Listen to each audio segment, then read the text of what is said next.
Student, welcome back to my basic English grammar class. Hope you are well by the grace of Almighty. I am also well. In our previous class, I have discussed with article and the uses of article A and N. Today, I like to discuss with the uses of definite article D. So, let's get started. Look at the board. There are 4 rules of article D. The most important and common rules of D. D এর ব্যবহারের first যে রুলসটি আছে এখানে একটু খেয়াল করো, the plus noun plus of. The এর এই রুলসটি সবচাইতে গুরুত্বপূর্ণ এবং সর্বাধিক কমন ব্যবহৃত একটি রুলস। পরীক্ষায় আমাদের প্যাসেজ আকারে আর্টিকেলের ব্যবহারগুলো পর্যালোচনা করলে দেখতে পাবো সেখানে বেশিরভাগ ক্ষেত্রেই এই রুলসটি থেকে আমাদের শতকরা 95 থেকে 98% কমন আসে। সেই জন্য আমাদের এই রুলসটির উপর ফোকাস অনেক বেশি। Look at the board, the plus noun plus of. খুব সংক্ষেপে রুলসটিকে এখানে তুলে ধরা হলো। নাউন যদি কোনো শব্দে নাউন যদি অফ এর মাঝে থাকে তাহলে তার পূর্বে আর্টিকেল দি এর ব্যবহার করব। এটাকে আমরা আরো অনেকভাবে অ্যাপ্লাই করতে পারবো। দি প্লাস নাউন প্লাস অফ, আবার অফ এর আগে নাউন।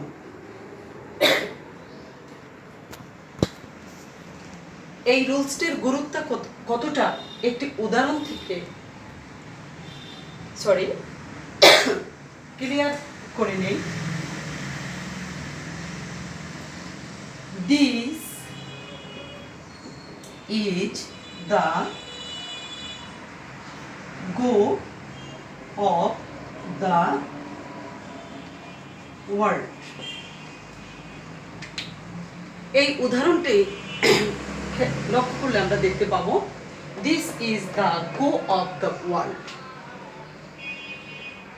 দি এবং অফ এর মাঝে যে শব্দটি রয়েছে গো, আমরা যদি কাউকে প্রশ্ন করি গো এই ওয়ার্ডটি কোন পার্টস অফ স্পিচ, হয়তো আমরা অনেকেই বলে দেব গতানুগতিক ধারণা থেকে গো হচ্ছে একটি ভার, কিন্তু না, এই রুলসটির প্রয়োগ থেকে আমরা আজকে একটি বিষয় ক্লিয়ার হয়ে বলতে পারবো যে দি এবং অফ এর মাঝখানে যে শব্দটি বসবে সেটা হচ্ছে নাউন। তাহলে এই সেন্টেন্সটিতে গো এই শব্দটি আপাতত ভার্ব মনে হলেও এটি আসলে একটি নাউন। এভাবে কয়েকটি উদাহরণের সাহায্যে আমরা ক্লিয়ার হই দি প্লাস নাউন প্লাস অফের ব্যবহারটি। The importance of English can't be described. ইংরেজির গুরুত্ব বলে বোঝানো যাবে না। At the age of 15 she met me. 15 বছর বয়সে সে আমার সাথে দেখা করেছিল। এখন কথা হলো দি প্লাস নাউন প্লাস অফ এই রুলসটির সবটুকু ব্যবহার নিশ্চিত করার জন্য আমাদের প্রথমে জানতে হবে, চিনতে হবে নাউন সম্পর্কে। নাউন চিনতে পারলেই এই রুলসটি আমরা পুরোপুরি ব্যবহার করতে পারবো এবং আমাদের প্যাসেজ ন্যারেশনে এই যে বহুল ব্যবহৃত এই রুলসটির সঠিক ব্যবহার আমরা নিশ্চিত করতে পারবো। তাহলে নাউন কিভাবে চেনা যায়, নাউন চেনার নিয়মগুলো আমি এখানে তুলে ধরেছি, আলোচনা করে যাচ্ছি। ANCE, কোনো শব্দের সাথে ANCE, ENCE, CY, DOM, LOGY, SHIP, TION, SION, TS, NESS এই সাফিক্স বা প্রিফিক্সগুলো যদি যুক্ত থাকে তাহলে আমরা খুব সহজে নাউন আইডেন্টিফাই করতে পারবো।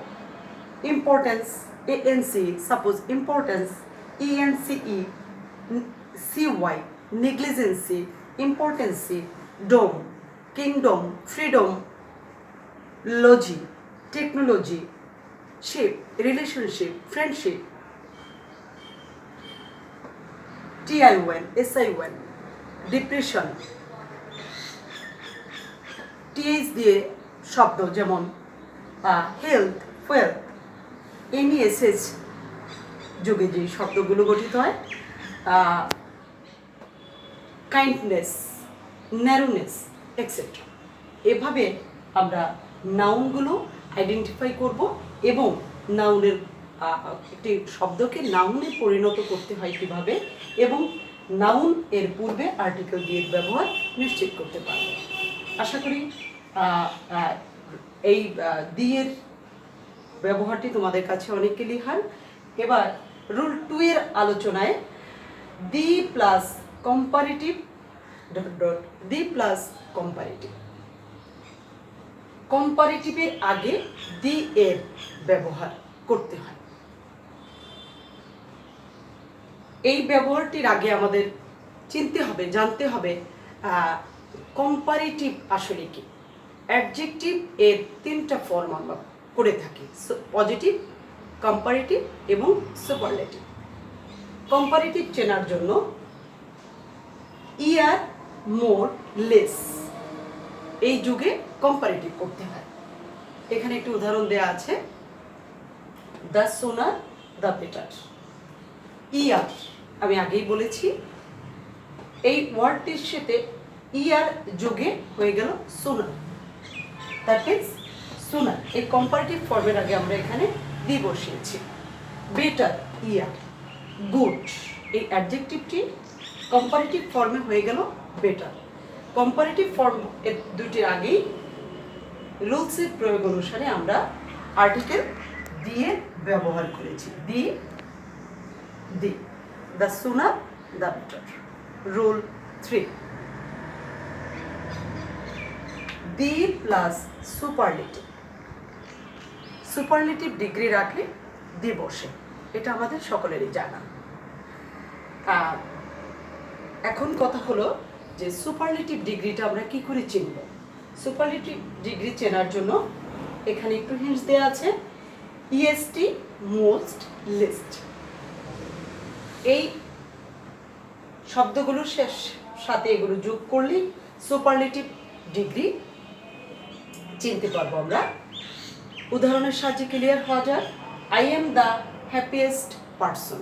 হ্যাপি এই শব্দটির সাথে ইএসটি যোগ করে সুপারলেটিভ ফর্ম করা হলো এবং সুপারলেটিভের আগে আর্টিকেল দিয়ে ব্যবহার করা হয়েছে। Rule 4, the plus single existence. যতগুলো সিঙ্গেল এক্সিস্টেন্স আছে, এই রুলসটি করতে গেলে বিভিন্ন গাইডে আমরা দেখি অনেকভাবে একটি রুলস থেকে অনেকগুলো রুলস সিঙ্গেল এক্সিস্টেন্সের বিশদ ব্যাখ্যা। তো সেই ব্যাখ্যা বিশ্লেষণ বাদ দিয়ে আমরা খুব সংক্ষেপে মনে রাখার জন্য এই রুলসটিকে এভাবে প্র্যাকটিস করব, দি প্লাস সিঙ্গেল এক্সিস্টেন্স। এই পৃথিবীতে যতগুলো সিঙ্গেল এক্সিস্টেন্স আছে, একক বস্তু রয়েছে, প্রত্যেকটির আগে আর্টিকেল দি বসবে। তো উদাহরণের সাহায্যে ক্লিয়ার হই। The sun, the moon, the Padma, the Jamuna, the sun, the west, east, north, south, all these are single existence. তো এগুলোর আগে, এই সিঙ্গেল এক্সিস্টেন্সের আগে আমরা কিছু ব্যতিক্রম ছাড়া আর্টিকেল দি এর ব্যবহার করব। আর্টিকেল দি এর ব্যবহারে আরেকটু আলোচনা রয়েছে, আর 2-3টি রুলসের মাধ্যমে বাকি আলোচনা কমপ্লিট করব। আমরা খুব সংক্ষিপ্ত আকারে সামারাইজ করে রুলসগুলোকে এখানে তুলে ধরেছি।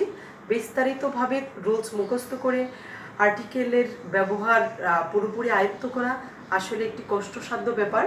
তাই এভাবে সংক্ষেপে যদি আমরা আর্টিকেল ব্যবহারগুলো মনে রাখতে পারি, তাহলে আর্টিকেলের 5 নাম্বার ক্যারি করা আসলে খুব সহজ ব্যাপার। আর আপাত দৃষ্টিতে আর্টিকেল অনেক সহজ মনে হলেও যদি আমরা খুব অ্যানালিটিক্যালি আর্টিকেলের ফ্যাক্টসগুলো মেমোরাইজ করতে না পারি, তাহলে আর্টিকেলের এই নাম্বার ক্যারি করা খুব সহজ ব্যাপার নয়। এই জন্য প্র্যাকটিস করতে হবে, অনেক বেশি বেশি প্র্যাকটিস করতে হবে। এভাবে সংক্ষিপ্তভাবে রুলসগুলোকে মনে রাখতে হবে। দুই একটি ব্যতিক্রম যেটা আছে সেটাকে বারবার প্র্যাকটিস করতে হবে, মেমোরাইজ করতে হবে, তাহলেই আর্টিকেলের নাম্বারটা পুরোপুরি ক্যারি করা সম্ভব হবে। আজকের এই আলোচনায় আর্টিকেল ডি এর ব্যবহার নিয়ে মোস্ট ইম্পর্টেন্ট 4টি রুলস আমি আলোচনা করেছি, আর বাকি 4টি রুলস আলোচনা করলে আর্টিকেলের ডি এর ব্যবহার কমপ্লিট। এবং পরবর্তী ক্লাসে বাকি আলোচনা নিয়ে তোমাদের সামনে হাজির হব। সে পর্যন্ত তোমরা সবাই ভালো থাকো। Stay safe, stay connected with me. God bless you.